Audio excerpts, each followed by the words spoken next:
This horror was everywhere I went, circling me. The cops didn't stand a chance. They were after a writer, not a monster. This guy, he wears a tweed jacket. Over. He's the guy we're chasing. If it's not him, who then? Bigfoot? Over. I don't know yet, but I'm not in the habit of jumping to conclusions. That tends to come back and bite you in the ass. Out.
I could see the lights of the radio station in the distance.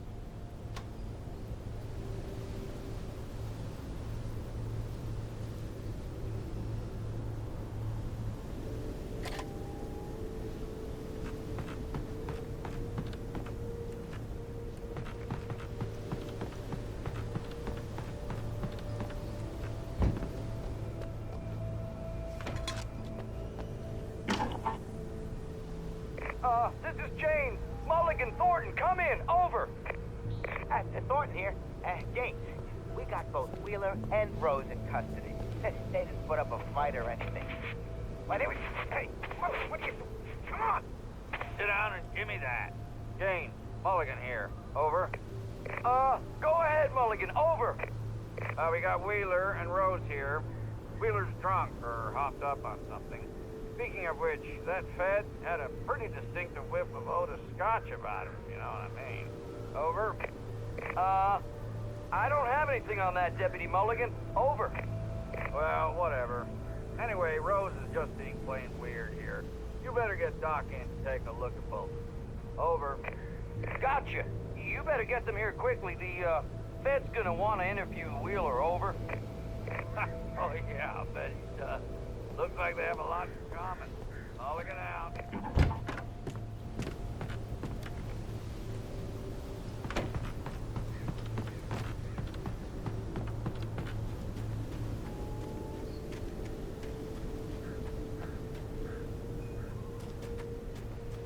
I imagined that the broadcast tower in the distance was part of the local radio station. Maine seemed like a decent guy. Perhaps he could give me directions to the coal mine.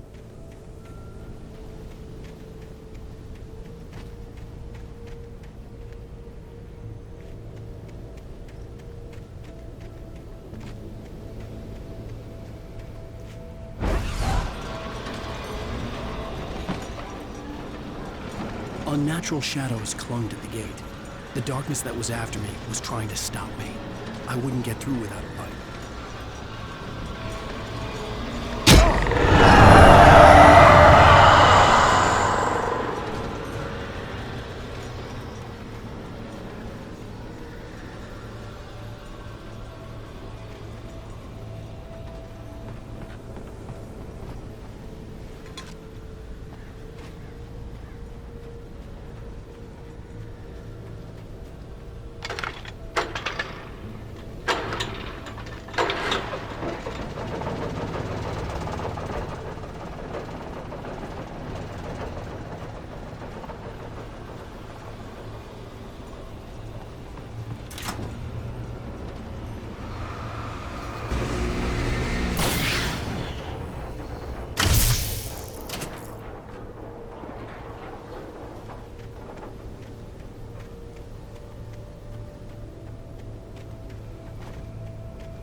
It took me a moment to recognize the flashbang grenades. They were an ideal weapon for my situation. Team 1, come in. Over. Team 1, this is Sheriff Breaker. Report. Over. Team 2, come in. I need a report. Over. Come on, guys. Over.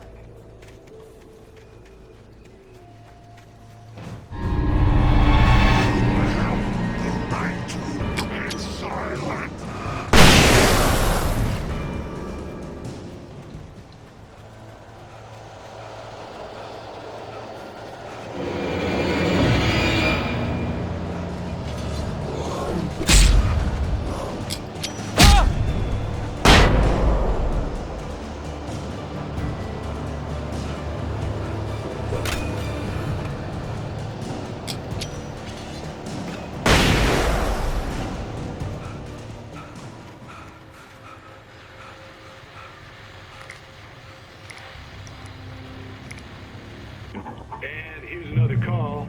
You're on KBFFM with Pat Maine. It's Milt Peabody, Pat. What's on your mind, Milt? Well, I live near the trailer park, Pat, and there's a big ruckus going on over there.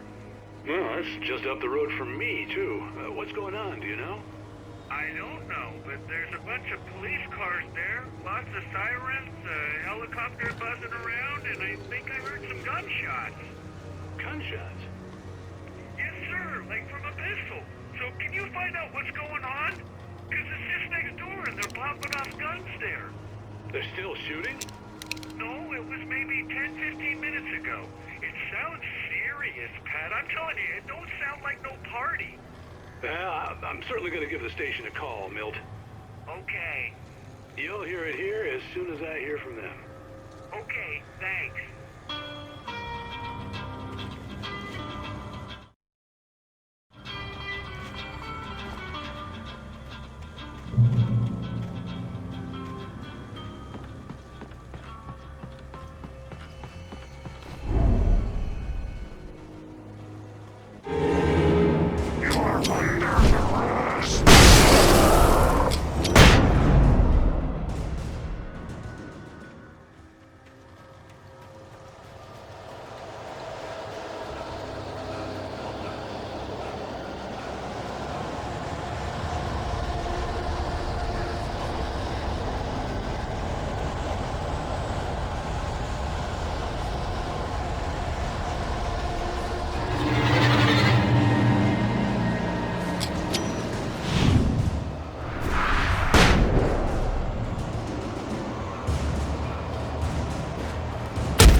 I hope Maine could lend me a car to get to the coal mine.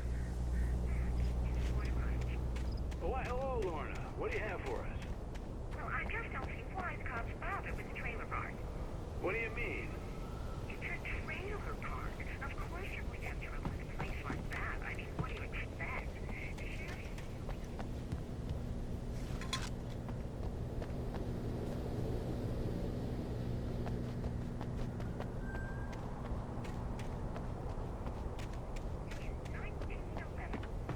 Well, thank you very much for that compassionate viewpoint, Lorna. Oh, here's a little surprise. The famous writer Alan Wake just walked in. Folks, I'm going to see if I can talk him into an interview. Come on in, Mr. Wake. Oh, I'm so glad you could find the time to do this, Mr. Wake.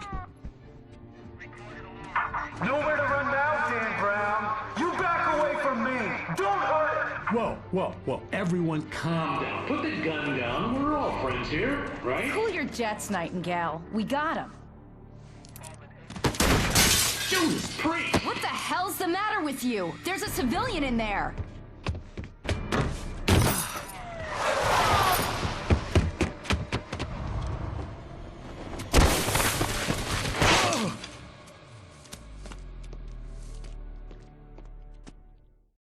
I'll get you yet, even if it kills me. You hear me? You hear me, H.P. Lovecraft? I had fallen off so many cliffs it was ridiculous. That's what you get for naming a book The Sudden Stop. It was probably good I hadn't had the chance to tell Maine where I was going. I'd have to lose the cops and find my own way to the mine. Nightingale stared through the broken studio window into the dark woods. He turned around, started to walk out, but Maine grabbed his arm. "Young man, you almost shot me. You don't shoot off rounds at people like that. What's the matter with you?" Nightingale shook his arm free, marched out. His cheeks burned with rage and humiliation.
There was no sensible reason for the power company work lights to be here.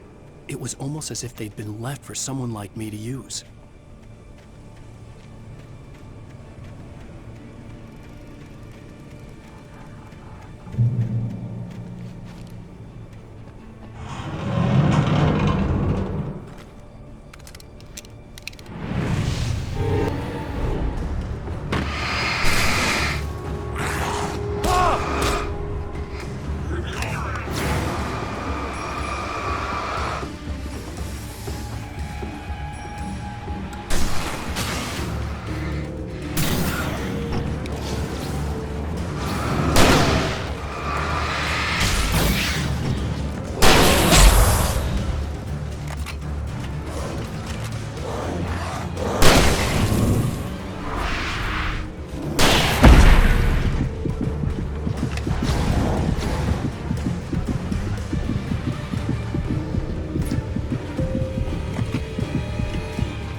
The bulldozer's engine roared to life. Mud and rocks flew as it fought for traction.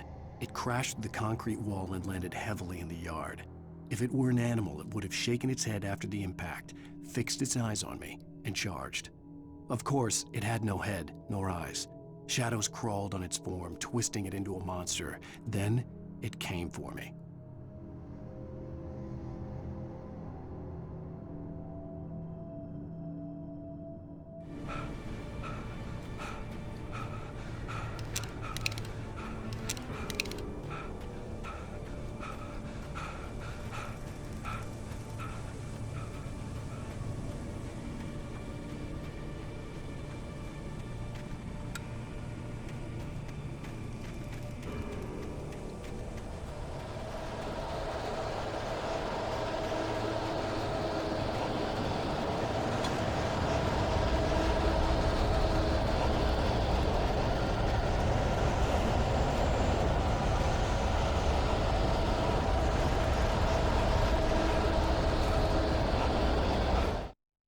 Sarah trusted her gut, and her gut said Agent Nightingale was an asshole. He felt wrong, and it wasn't just the smell of stale booze. It was in the way he flashed his badge, pulled rank, the look in his eyes when he wanted answers. Where was Alan Wake? What was this about an accident? Where was his wife? And most importantly, why did she let Wake go? He wouldn't answer her questions. Federal business was all he'd say.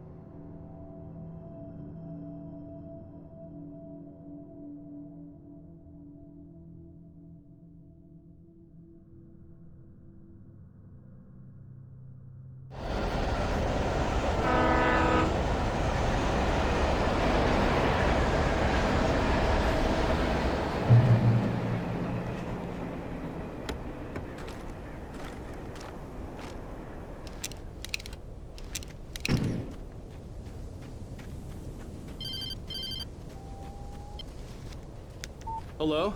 The most stubborn man I've ever met. Alice? Alice? Alan. I'm so afraid. It keeps me in the dark. Please help me. I look at you, Alan, and it's not you. Something else. Looking out from behind your eyes. Alice, I'm here. I'm so alone here. It's all gonna go to hell. You need to be careful. Cooperate. The connection had been terrible, but that wasn't the only thing that hadn't been right with the call. She sounded wrong somehow, but she had called me. The pipe wrenched itself loose from the bridge's steel framework. Wrapped in darkness, it floated in midair, twitching. For a moment, I didn't understand what I was looking at. The heavy object lurched at me with impossible force. I threw myself out of the way, but just barely. When I turned my flashlight on it, it shook in a dark rage before it flew at me again.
I could see a railway bridge up ahead, and a warehouse of some sort on the opposite shore.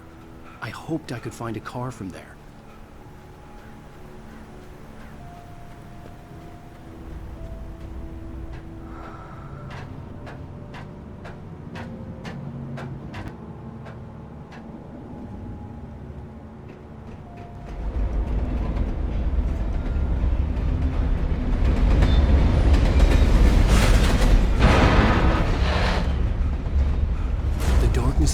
pursuing me was growing stronger, and it was taking over everything in its path.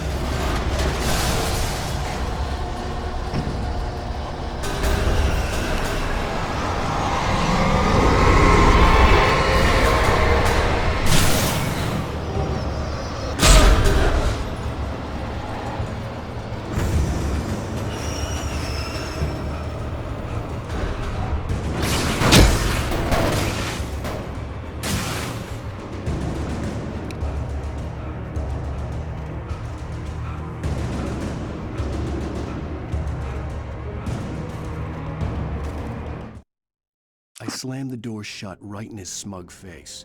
He pleaded for me to open the door. True to form, the asshole actually thought I would obey. I had no sympathy left, no guilt either, not for him. I took a moment to savor the scream. I bet I had a smile on my face. It was all that I had time for. The dark presence was inside the lodge with me.